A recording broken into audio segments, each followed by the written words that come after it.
Let me see if it's working.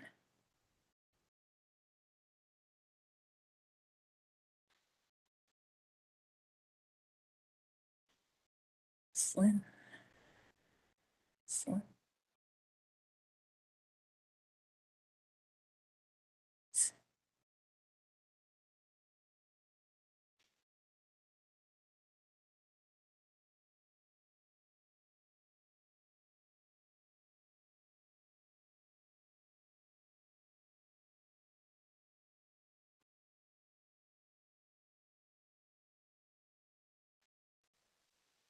City of Westland, this is Linn.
Michael, you look like you're about ready to do a podcast. So I do on was occasion. anybody else having problems getting onto WebEx? Definitely not tonight. Usually it does, but tonight worked. Yeah. Okay, Sign John right is on. having a hard time. I had to log in as a guest because I still don't have the URL number that it asked for. So I read that. So I went in as a guest, but I didn't have any problem getting it besides that. If you use the hyperlink that Linn sent, not the join WebEx button, but the hyperlink, if you click that, then it'll come right up, and then you don't have to add anything else. Okay, sorry we're late. There we go. All right. That's had some minor IT issues, so as Lynn probably shared. So okay. So we got 1, 2. Okay, We have 4 board members. 4. That's a quorum right now. So I think we're down to 6 members. So let's see. Okay. Here. I didn't hear from John Steele. Let's see here. Oh, actually, I'm sorry. We have 5, so Dan's in the room with me. So yeah, so I think we're good. Everyone but John Steele. So okay. So I think technically we don't have a chair right now. I can go ahead and do that unless Danny, you want to sort of finish out your term with this last meeting. Sure, I don't care either way. And then also maybe at some point we should probably do some introductions since we have some new members here tonight. Yeah. Absolutely. Want to call the meeting to order at 6:07?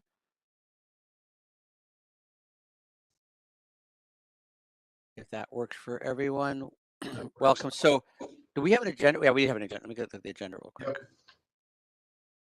Roll call. You want to do during our roll call, do you want to go through and do introductions as well? Sure, why not? Yeah.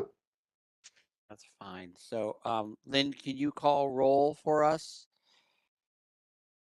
And then if each member could just do a quick introduction during their roll call, that would be very helpful. All right, James Manning, Oh, mute. you're muted. You're on mute. James, you're on mute.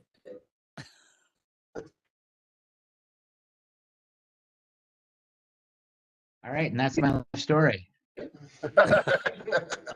Now, so James Manning, this is my second round on this board. I was on it for about 5 years prior, then this time about a year.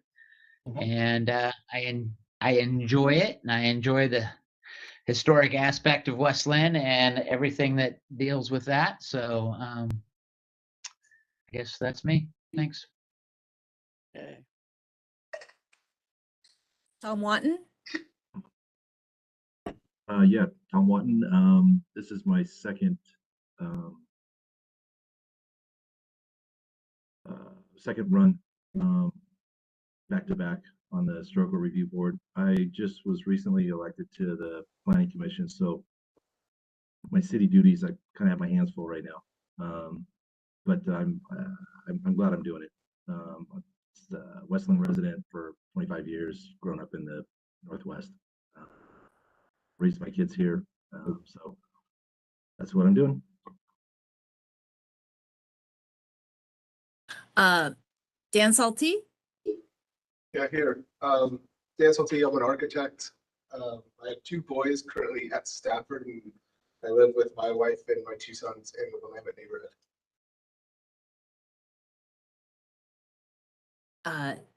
Danny Schreiber, Hi, I'm Danny Schreiber. I am the immediate past chair and previous vice chair of the board. This is my second term, I guess we consider.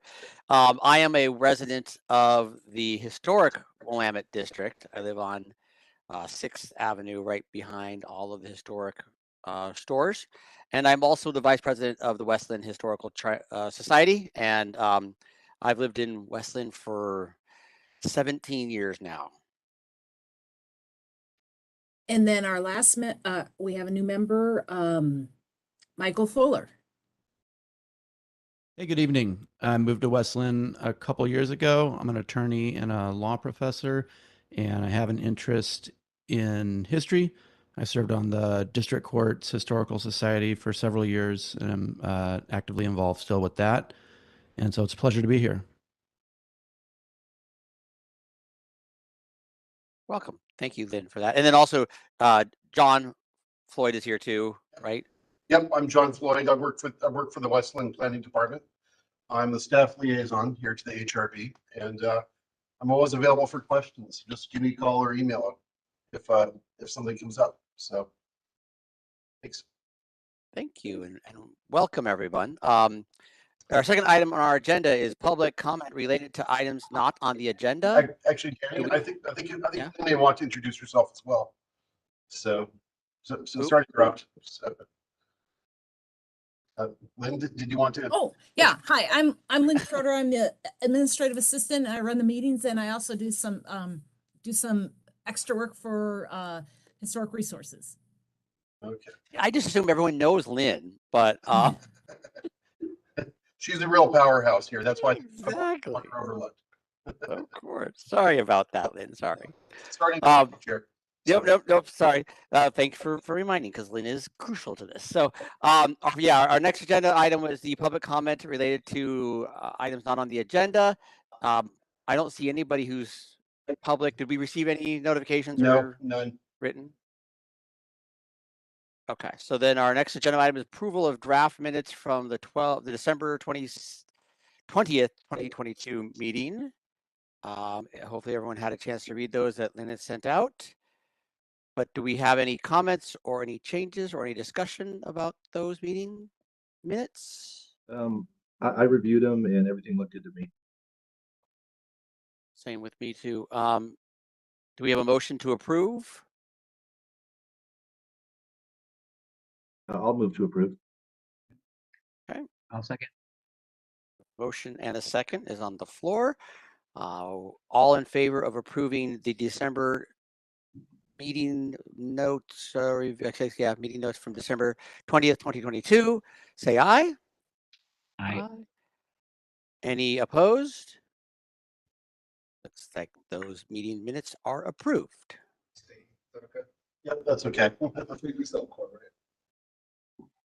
All right, so our next item on the agenda is the election of the chair and vice chair. And due to term limits, I can no longer run as chair, if I'm correct, right? Is that right, John?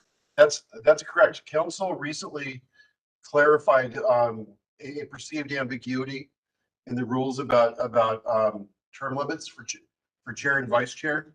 They recently specified it's 2 one-year terms or the maximum length of continuous service for a chair or vice chair position. So Say that one. I'm confused. Say that one more time for me. There's 2 terms contiguous, but you can skip a year and then go back. Correct. So I think the previous rules basically limited the chair to 2 terms, which was intended as 2 one-year terms.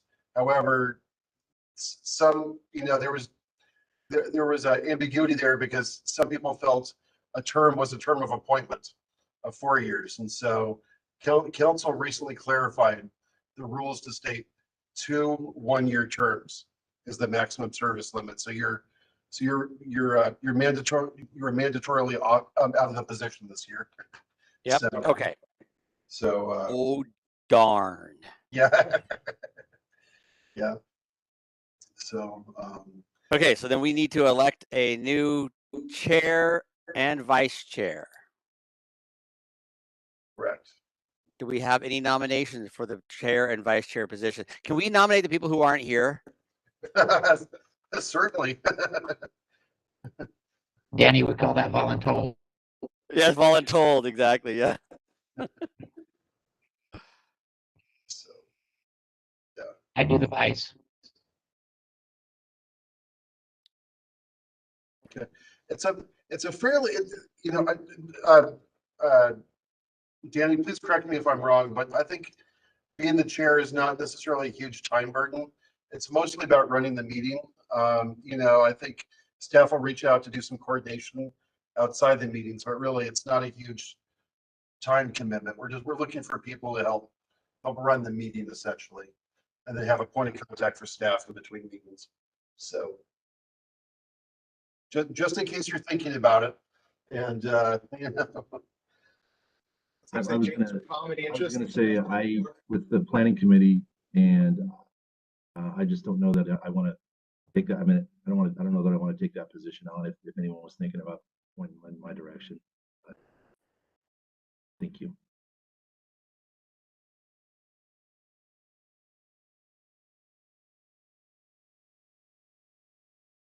Well, if nobody wants to do it, I can do it. I run a meeting that ends 2 minutes before this one, so I can do the same thing on this one if need be. So can I run as vice chair then? let me double check actually. Okay. Let's see here. John, I think he can. Yeah, I just want Because to pull up the Okay. yeah.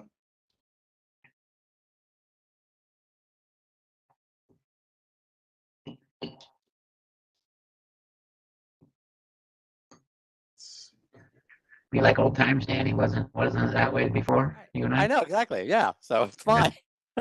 Just swap back and forth.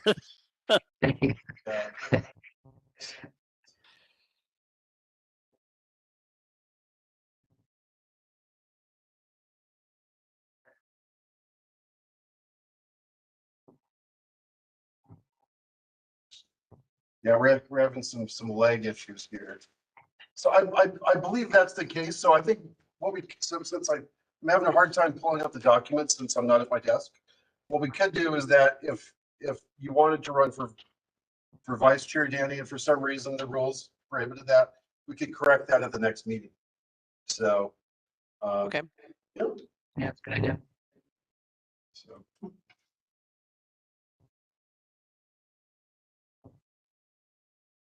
So I'm fine with that. I can be vice chair.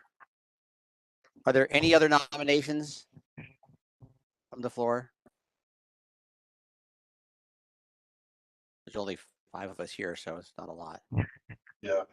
And so now a question I have for you, John, are they going to fill the other position then? They are. I have not heard word of a new appointment. Usually I get it noticed right away, but both Kathy Molesky and I were out last week with COVID. So, an appointment may have happened and it just hasn't been delayed. But last I heard, the 7th position is still open. So if you know anyone interested in serving, please. Well, we had gotten, Did we have a woman, I forget the name, but like right at Christmas time, asked if Correct. we had gotten her? Correct. yeah, Kirsten Solberg. Yeah. Yes, that's what. I believe council appoints in batches. So I believe it was a matter of waiting for the next batch. So, but until that appointment is made, it's open. So it's good to have extra candidates.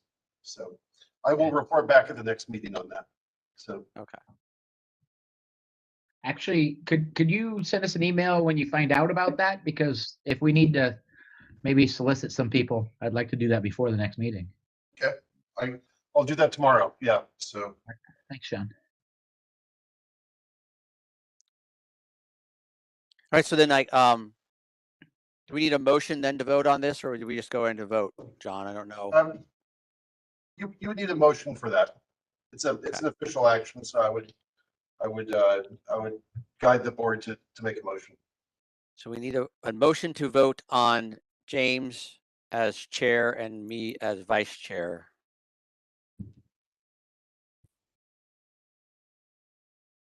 I'll move. Go ahead.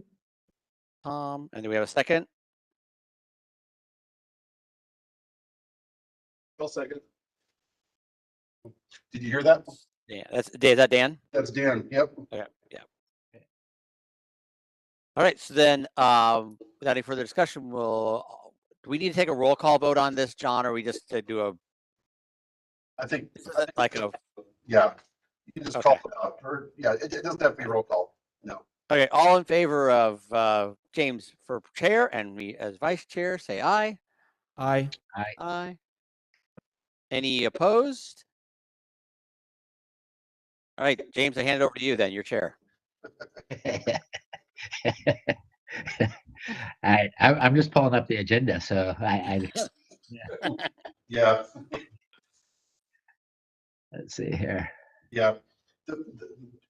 As a bit of assistance here, the next item is the 2023 CLG grant application. All right, item number 5. Okay, so that's my item. Yep. And then let you guys know that we have drafted a CLG grant request for two projects. The first project is a workshop that maybe, I don't know if John wants to talk about. Yeah. Do you want to talk about that, John?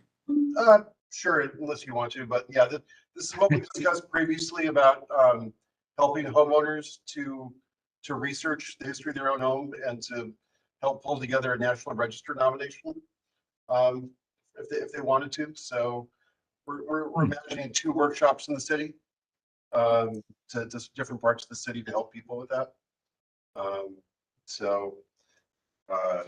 And I think we've already been speaking to a potential vendor for that, consultant for that, in terms of providing those services.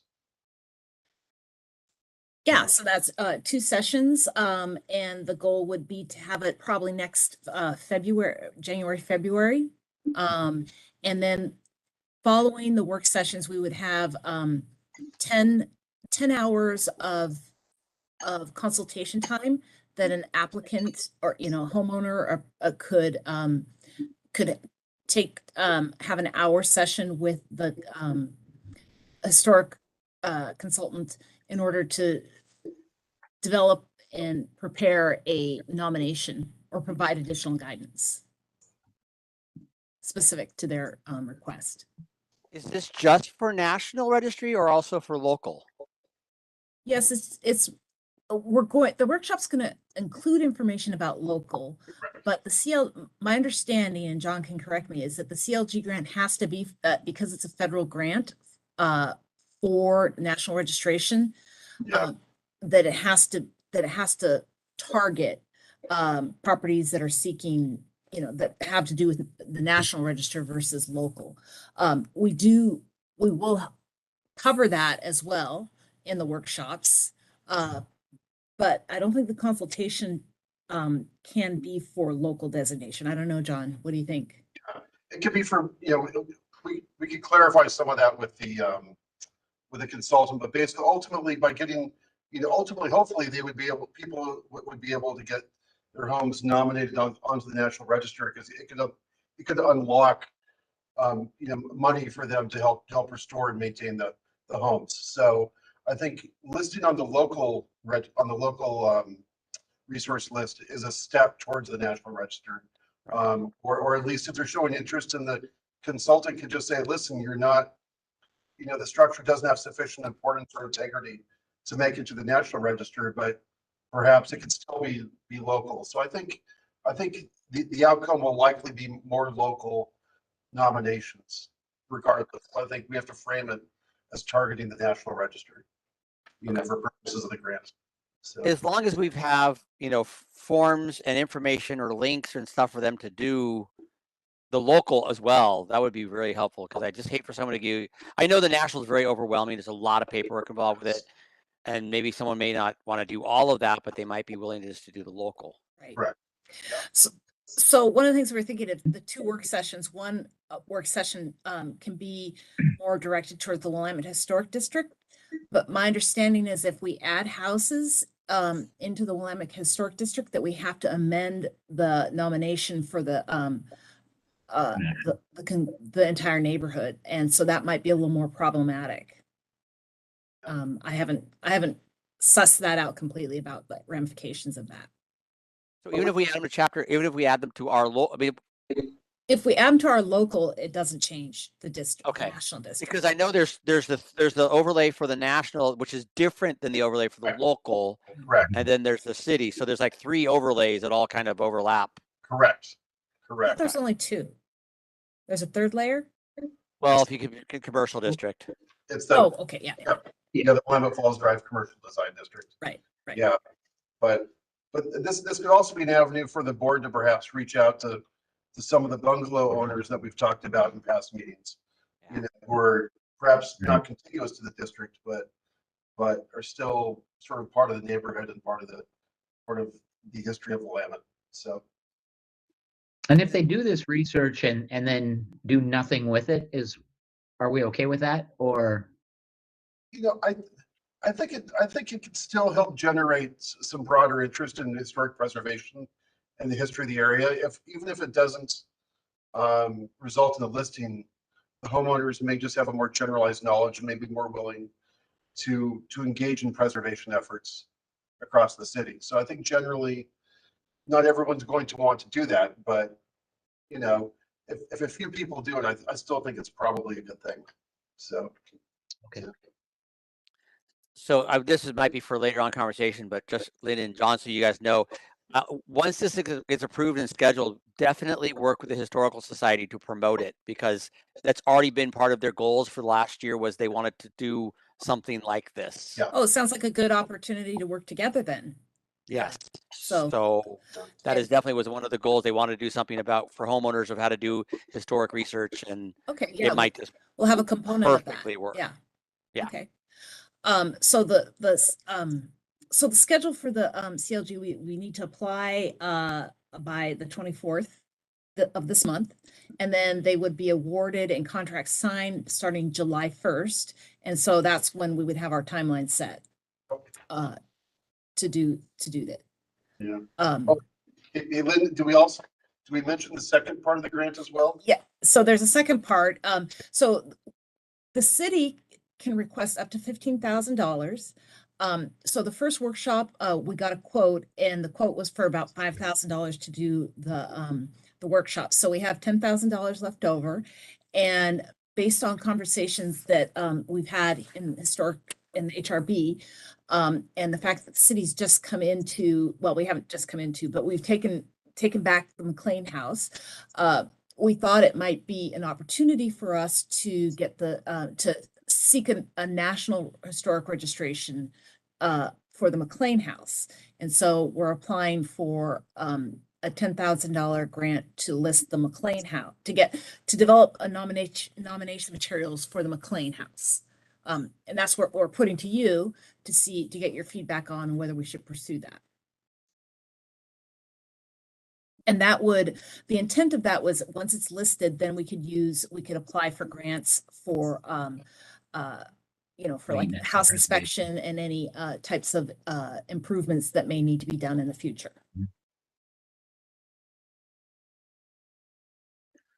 I think that's a good idea. Excellent. Yeah, I don't think that's a bad thing. My only concern is we haven't given any grants to any of the community members in a while, or even given them opportunities for a while. And so this will be another 2 years until we can give the grants back to any of the historic properties. Right. And I do understand that. I don't know exactly how those grants came together before. I think that you have to from what I understand is you kind of have to have the project lined up, and then you apply for the CLG grant, and then you give them the money and they execute. So it has to be kind of in the pipe. And so that's why we're going to do, take these people from the workshop and get them into the pipe, perhaps. Yeah. That's what I was thinking. I just want to make sure it's still on the radar that we need to give that benefit. But the problem with the CLG grants have always been that the timing, you've got 6 months to get it done. Get done, exactly. Yeah. Impossible to do. So in the past, Danny, remember we did one, it was like a window restoration grant, I think is what it was. And we talked about it, man, for a year prior, and then the grant was approved, and then people kind of just jumped on it like that. I think what Lynn's proposing with I agree with the workshops and things, I think we talk about stuff like, what kind of grants they could get if they were approved, and maybe the next one after that workshop we ask for money for homeowners. But just so if I remember correctly, there's not going to be another CLG grant for 2 more years, right? Right. We would be we would be using up the 17 months.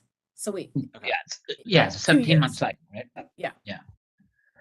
So I agree. I think that's a smart idea to do that. Maybe we could even add into the workshops a little bit of listening sessions to find out what would be helpful for homeowners in their progress. So that we don't just give them stuff that isn't helpful. I know in the past what I've heard about from the CLG grants have never covered exterior paint, which has always been a pain, because when you got a house that has 15 colors on it, it's $10,000 to get your house painted. Yeah. And if I'm going to replace windows, I got to paint the house. Yeah. And so that's really just not a fun thing. I know the facade replacements in the city grant, they did cover paint for the facade replacement. So anyway. They did. Yep. Yeah. That's something, is that part of I think that could cover it, but John may know better than I. Yeah. So the recent facade grant program through the city covered commercial properties, and so paint was part of that. But I believe Historic Willamette's also running a grant program right now, or they're forming a nomination right now as well for another grant. But Historic Willamette Main Street.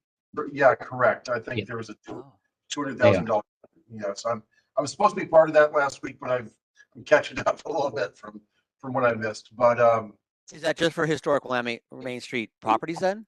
Yes. Yeah, correct. Yeah, for Main Street properties. And so I believe they've already potentially selected a business, but again, I need to check in with Rebecca to see what happened while I was out. So today's my first day back. Really. So I apologize. But yeah, but I think to Danny's point though, is that homeowners were not eligible for the facade grant program we recently ran through the city. It was kind of targeted on commercial properties. And so about a dozen businesses across the city are currently going through that process right now. Right. So ranging from the Bolton, from the old Bolton General Store to the strip mall down there at the bottom of Hidden Springs, where the car wash used to be. So they're getting some money. A few businesses on Willamette Falls Drive in the Main Street area are also getting money for repairs and paints and whatnot. So, so I think that's happening right now. So, actually, maybe I should have our economic development coordinator come by and speak to you guys about some of that. So, I'm not sure if you've met Alina yet, but she might be a good person for you to hear from. So maybe I can invite her to a future meeting. So. You know, that's not a bad idea. Maybe we could have her not only speak about those projects, but just kind of introduce herself to us, because she's fairly new in that position. And you know, I'd like to know what she could do for us, to be honest, and what we could do for her. Absolutely. So yeah, I will see if she can come to the March meeting. So for John and Lynn, for the grant for the McLean House, every other time that we've had a National Registry application, there's been a subcommittee that's kind of been created to push that forward. And now that the Friends of McLean House is gone, who is going to be that subcommittee with that knowledge and information? I'm not familiar with the subcommittee. Like, my experience is with the old Historic City Hall. And did we have a subcommittee, or did we just hire the consultant? No, we had a little, I mean, it was a committee of, yeah, there was a subcommittee. I mean, it was John Platt was a big push. Yeah, and he created a lot of materials. Yeah. Right. Maybe it wasn't a formal committee, but it was certainly a group of citizens who were interested in it. And I'm just concerned that now that the Friends of McLean House, who I would think would be the logical people to spearhead that, have dissolved. Yeah. Who's gonna, and they have all the history. Well, and they're gone. So I reached out to the consultant who did the Historic City Hall nomination, and when she did Historic City Hall nomination, she used John Platt's document that he created, and she went through all the materials that we had, you know, all the record and stuff like that. And then she also did some of her own research and stuff. But so I was kind of seeing it as that same kind of thing, in that she would go through the materials that we have on the McLean House, and then maybe she does need to collect some oral history from the Friends of McLean. Maybe they'd be willing to meet one more time down there. They have a lot of documentation too, still in the house. Yeah. I mean, there's drawers and drawers and drawers of it. Oh, well, then we'll just take her down there and open the door and say, "Here you go." If she knows what she's looking at. I don't know how organized it is. But okay, so I mean, I just want to make sure, because there's usually has to be someone hand holding the consultants on these kind of things, or else they can kind of go off the rail and it doesn't end up doing anywhere. You know, they can blow through $10,000 really fast in consulting fees. Right. Yes. So we use our the scope of work was based on the scope of work that was prepared for the Historic City Hall. Yeah. And she had time and materials for various things. And let's see what she had.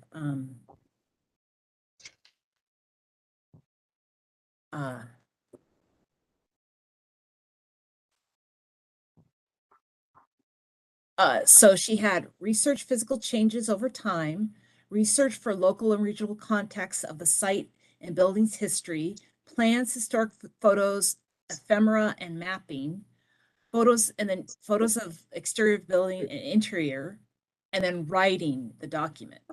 And then she submits it to you guys. I don't know if you remember, she submits it to this HRB for feedback. She rewrites it, then she submits it to the SHPO for their feedback, and then it finally gets submitted to the National Historic Register. Yeah, I think I definitely put on there Mike Waters, who still lives here locally. He needs to be on that list to reach out to him, because Mike knows the history. There's a few other people who Yeah, Mike Waters for sure. So a And he can discussion with probably, him. yeah, and he could probably help save a lot of time with a consultant if he has that information, some of the Okay. stuff that she needs. He's from the McLean's house. He's one of their former board members. So, All right, we'll get that included in the scope. And they'll probably reach out to Roger as well. And there's a few other people who who probably have that information. Okay. All right. Good. All right, any more comments on the CLG grant application on those two items? No, we'll move on to item 6, interest from the board. So interest from the board, I had a conversation with one of Andy's neighbors this last week.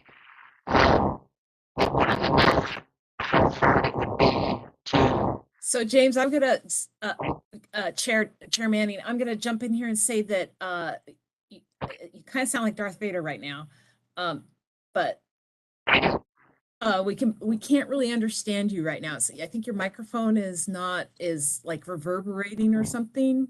yeah, When you turn off your video, we can understand you better. yeah, might be a bandwidth issue. Yeah, I think it might be. We've been having bandwidth issues all day today. Or you've gone to the All dark right, side. so I'll stop. All right, so I stopped the video. Is that better? Sort of. Sort of, okay. Let me move my mic a little differently. So I guess I'll just keep it real quick and talk a little loud if that helps. So a person was wanting to know if when a house in the historic district in Willamette sells, if there's covenants that are associated with the title. And we talked about this last fall. There really isn't. But when we're talking about putting something together so every resident would know that, one, they're in the historic district, and two, these are some of the requirements you have to do to maintain your home, or when it sells, that the new owner might be aware. So we prepared this document, Mm-hmm. the brochure. Wow. Yes. And then this postcard that we would send out to historic homeowners. And we did not develop a mechanism for when a house sells to identify it and send out a new one, but we had a time frame of sending this document out, the brochure out. I think we said on a yearly basis. We sent this out last fall. So I asked her about that, and she said she's never seen a postcard or that brochure. And I asked if she got her mail to her house, and she said yes. So I told her to pay attention to those. when did she move in? She's lived there about 30 years. Oh, It went out to Yeah. everybody. I got it, Okay. and a bunch of the neighbors got Okay. it. She might have just thrown it away, thinking it was junk mail. I think the concern was they live close to a house that's for sale on Fifth Avenue, and they were wondering if the new owners will have to abide by the historic district. And I reassured her and said that yes, anything that was, remodel or a tear down and a rebuild would come in front of this group. So that kind of made her happier, but she was not aware of those two documents that you just held up. So Yeah, so they've definitely been sent out. I know that for sure. The Historical Society did a canvas door to door over the last weekend, talking to a bunch of the Okay. neighbors, which we do regularly. They all know there are big signs on every street corner that says you are in the Willamette Historic District. yeah. So if anyone tries to claim that they don't know they're in the Willamette Historic District and they never received a notification of it, then they're idiots because they have not looked up at their street sign, which literally says you are standing in the Willamette Historic District. Yeah. So Idiot might be strong. Confused might be a little better way to say it. confused, but then again, we are in the media. We have been in the tidings multiple times. We have definitely done the Historical Society has done a very good job of going door to door over the years. maybe we as a board need to do that more frequently and knock door to door. I actually last weekend heard from some of the other neighbors that they're a little concerned, actually from two sets of neighbors, that they didn't know how to get a copy of the code, and they've been searching the city website, had never seen an obvious link to the code. And because they want some clarification. Also, I think because there's some houses for sale in the neighborhood and people want to know what they can and can't do with that for sale house. Right. And so they're all looking for a copy of the code. So the person, they obviously, people who are buying that house know it's part of the historic district, because that's why they're asking for the code, because they're all trying to find out what the rules are. So And then I real estate think, person is telling them. neighbors are trying to hold people that might be buying that house to the code also. Yeah, and they and likely rightly they should. Yeah.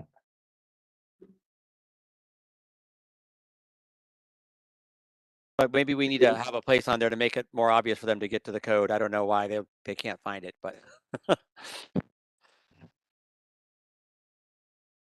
I told them all to call John. So John, you may have got an inundation of calls while you were out sick.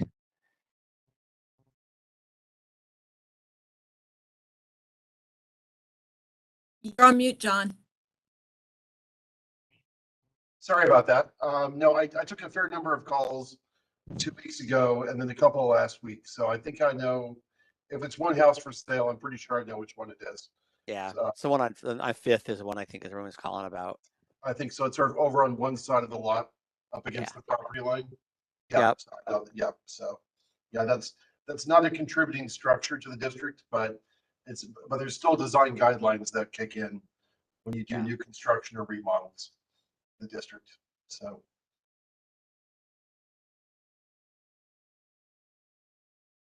But again, people are always welcome to call the city and we can certainly guide them. So. Yeah, there was also a homeowner on 6 who was they're not there yet, but they're looking to do some remodeling and they wanted to know where they could find their rules. They were concerned about paint colors. I told them don't worry about the paint colors, but exactly. Clarification.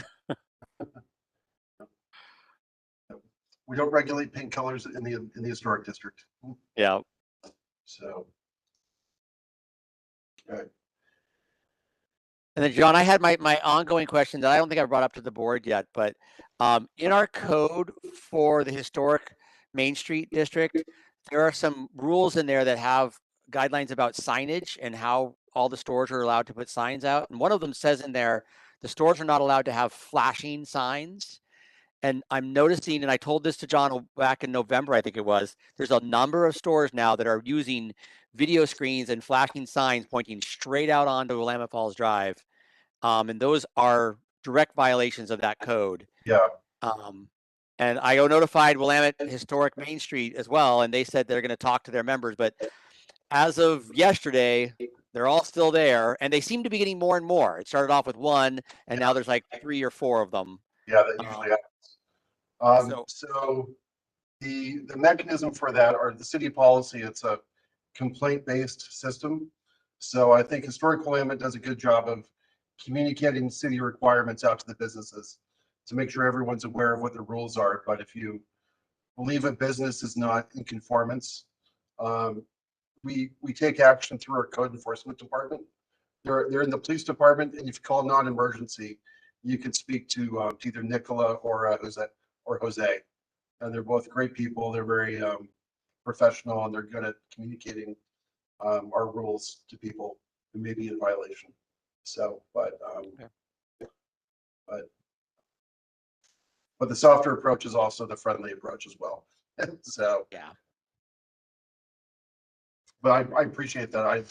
I've not been down there in a few weeks, so I've not seen the new signs. So yeah, they're growing.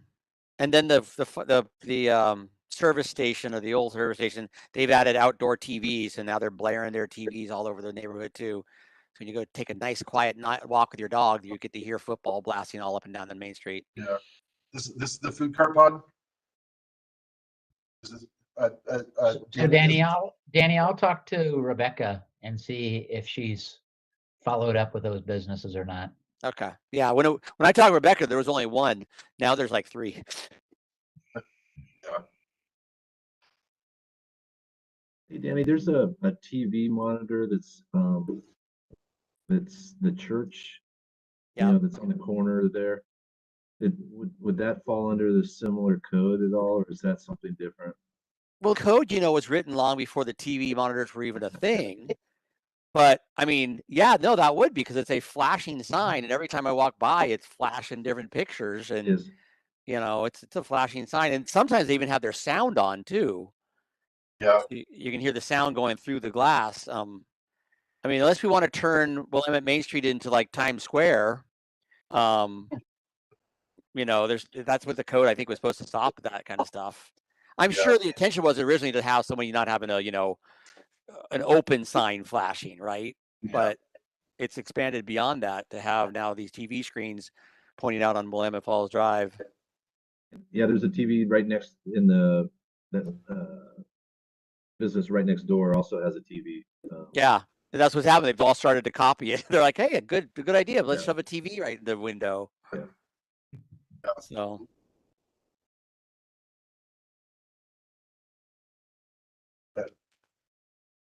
I'm Yeah, reach so out to code enforcement then. Yeah, so that's the for proactive action. That's the current city policy. So I can't just go out there. It's complaint based at the present time. I think on a segue here a little bit, updating the sign code is part of our long range planning docket. That's basically that's where we park projects. To sort of where council says this is a priority at some point in the future. And then every year council assigns money and staff time to different projects. And so if this is something that is a priority for the HRB, this might be something you include in some sort of annual communication to council, either through a letter, through an annual meeting, things like that. So that's something just to put on your mind there to ponder a little bit. Something to think about. The code's already there. Are we just looking for clarification of it? I mean, if the code exists, it stands there. Yeah. Correct. It's just not being enforced. Yeah, it does exist. If you think the code requires more nuance, though, perhaps then that would be the time to do that. But yeah, no, the code does exist, but it was created at a time before televisions and things were more prevalent. The moving animation and things like that. So it's I'm just putting that out there as a thought process. So.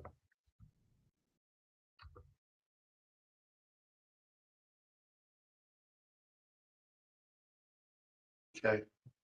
Okay. Any other communications from the board?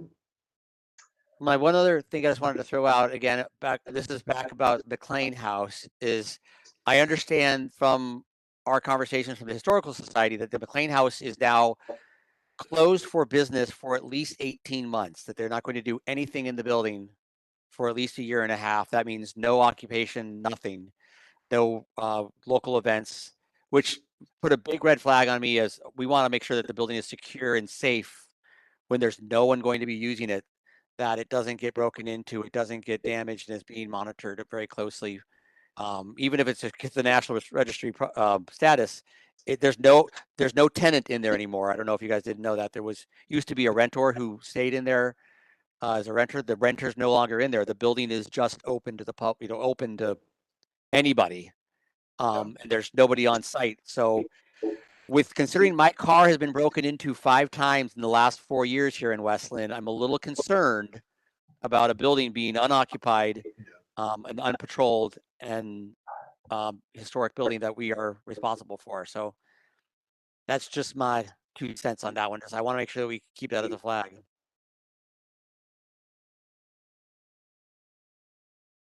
All right, go ahead, John.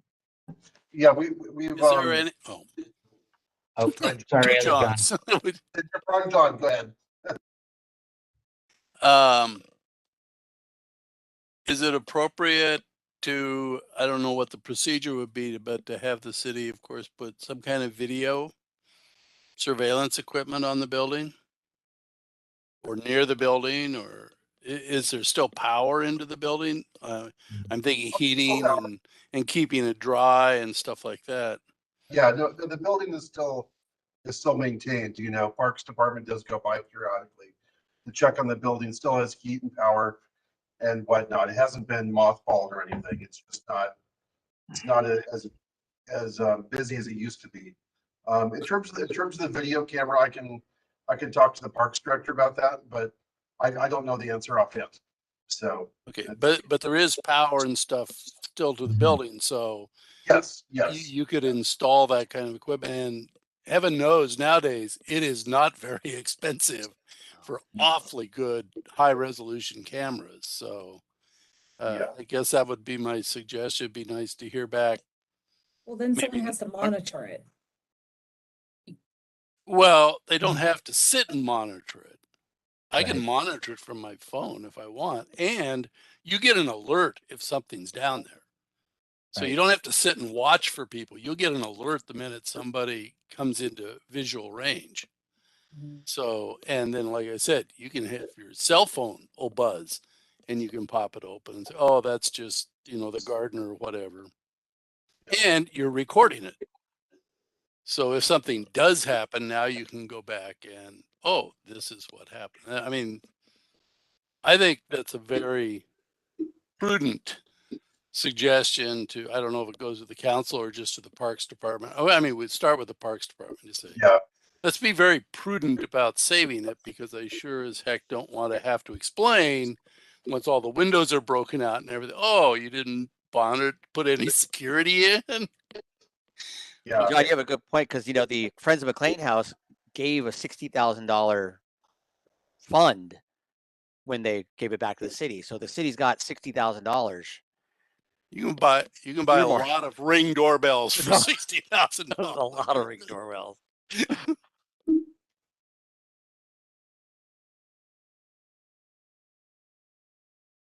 Okay. Any more comments from the board? Any more questions or concerns? No? All right, how about items of interest from the staff? I just have a few items here just to communicate. We're currently in the notice period for a small class 1 historic design review in the Willamette Historic District on the 6th. Homeowners is looking to swap out 2 basement windows for an ADU, and she'd like the windows to be operable so that she can open them up for fresh air, and then also replacement of a rear door. So that's currently, you can find information about that on our projects page on the website, unless you live within 300 feet and receive the notice. And I can share more information about that if you're interested. And then the Icon has submitted to build out the second half of the block there in Willamette Falls Drive and 12th, I believe. The application was declared incomplete, so the city wanted to see. They're proposing a pretty substantial canopy at the corner, sort of something more akin to the more historical canopies you see it as sort of the sort of late 19th century time period. And we just wanted more information to make sure ADA requirements and conflict and utility conflicts were properly addressed. We also asked for a traffic study. So because of that, that's unlikely to come before the HRB in March, probably in April. And then HRB would make a recommendation to the Planning Commission. So Tom, you might want to think about which committee you want to participate on. Since you're on both. Scudder would have the same challenges on occasion. So I have to recuse myself from what? That would be best. We can talk to Bill Monahan about that, but I believe his guidance last time was to pick one. And so HRB is making a recommendation to Planning Commission. So if you want to be the deciding vote, you might want to wait until the Planning Commission, but you and I can talk to Bill about this if you want some more guidance on that. Yeah, I'm going to come up and see you in a couple of days. But I do work with Icon. I lease office space from them, but I do residential work with them from time to time. Oh, I see. Okay.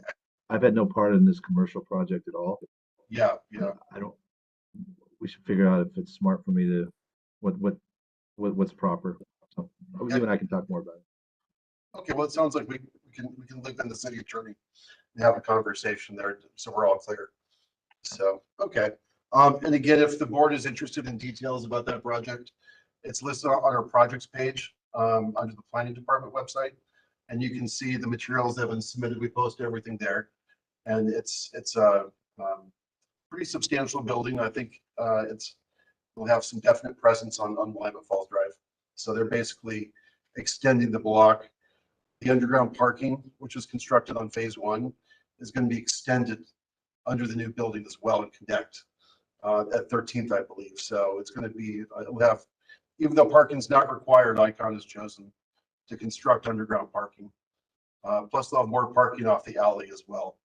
But you'll be seeing that here in a couple of months probably.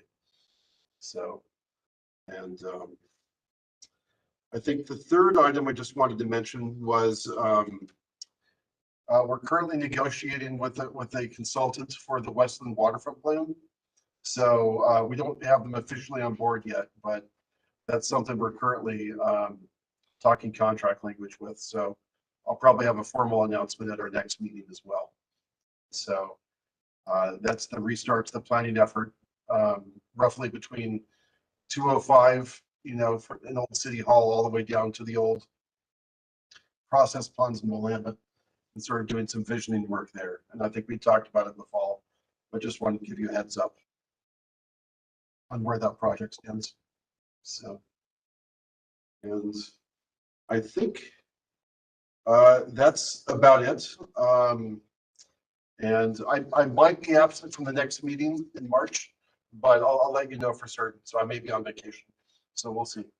But Lynn and probably Darren Weiss will cover for me at that meeting. So, and that's all I have. So,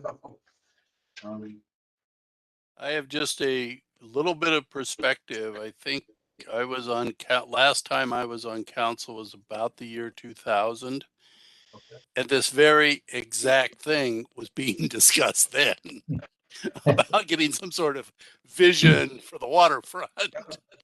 Yeah. So this So, apparently has a very long half-life here. Yes. it does. John, my dad was on council in 1981, and this project was part of that time also. Oh, wow. Okay, yeah, I totally believe that. Yeah, this is he just turned 91 on the 6th, and I was talking to him about some stuff, and he's like, "Is there a path along the river yet?" And I told him it went to Beachek's house, and he's like, "Man, Well, Yeah, yeah, there's some property owners in the planning area that are pretty eager to do something. So I think this one may finally have some momentum and actually result in some actual action. So hopefully that's the case. But we'll keep you posted. And I know some of you have expressed interest in being on an advisory group. And so the council will be making those appointments probably next month or in April.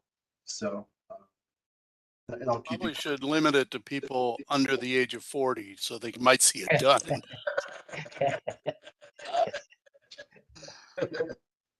Fair enough.